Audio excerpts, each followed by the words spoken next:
I believe God can't make mistakes. Yeah. Do you agree with that? Yes, for sure. Yeah. So the Bible should have no mistakes in it. Yes. Do you agree with that? I agree. Yeah. And if there were mistakes in the Bible, would you have a problem with that? I would definitely question myself. Let me show you one, okay? Just so you can see.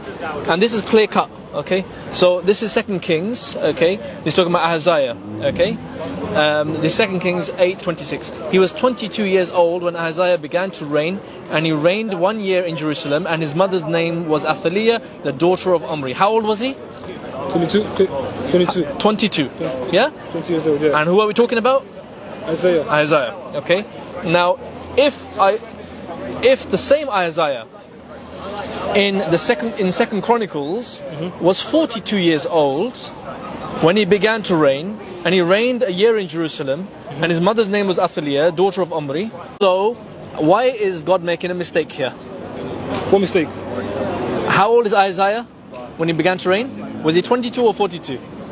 22 years old, right? He's 22 or 42. Which one is it? But how is that a mistake though? I don't get it. Like, how is that How old are you? 21. Okay. Are you 21 or 41? 21. 21. You can't be both. Yeah. So why has Isaiah got two ages here? I have no idea. I have an idea. How about this? God does not make mistakes, but people do. And since I do not believe that God wrote the Bible, I believe people wrote the Bible who claim to be inspired by the works and the words and the will of God and His Son and His Spirit. Since people wrote the Bible, I accept some human error. In fact, I expect some human error, unless all of these people came together and made up a story and then came out of the room with this book. The Bible is a collection of books that was written by over 40 different authors over a couple of thousand years, and it was written by people. And these authors even say that they wrote it. They just claim to be inspired by God. And you either believe them or you don't. Granted, not every writer in the Bible identifies themselves as the writer. However, many and most of them do. Most of the Old Testament prophets identified the words as their words. They just claim that their words are being inspired by God. In the New Testament, at least in 1 John, he says, we are writing to you about what we have seen and heard and looked at and our hands have touched. This we proclaim to you concerning the word of life. Paul, many of his letters identified himself as the writer. In his letter to Philemon, he even said, I am writing this with my own hand.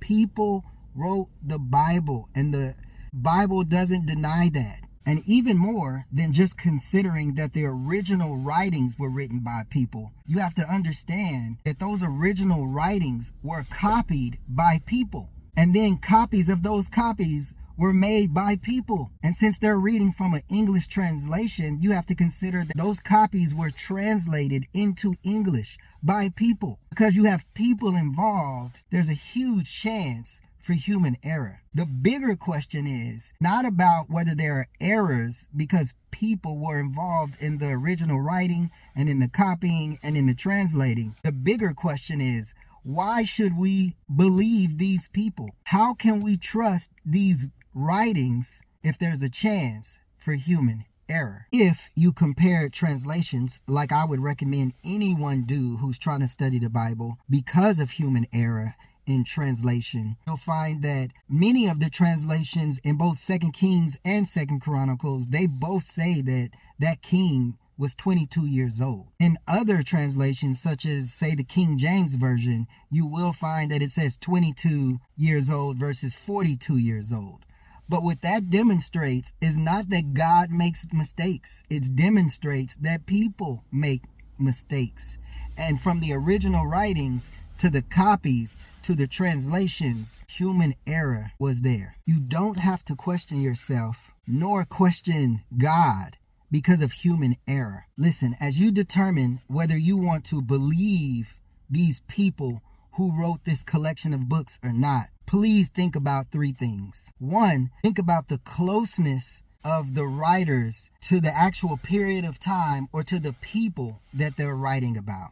This is important because these writers claim to be writing about firsthand knowledge. They lived during this time. Like I said, John said, we saw this, we heard this, we learned this. Who are you going to believe? The people who live 2,000 years later, or the people who wrote about what was going on during that time? When it comes to the original writings and the copies that were written, there were people who were still alive to confirm or deny whether these writings were true. So I believe these writers because of the closeness with the people they wrote about. These are people who walked and talked with Jesus versus believing what somebody's going to tell me today about Jesus. Number two, consider the count of the writers. I would not believe in the Bible if one person wrote it. This is why I keep mentioning over 40 different authors and a couple of thousands of years. Even beyond that, when we talk about original writings and copies,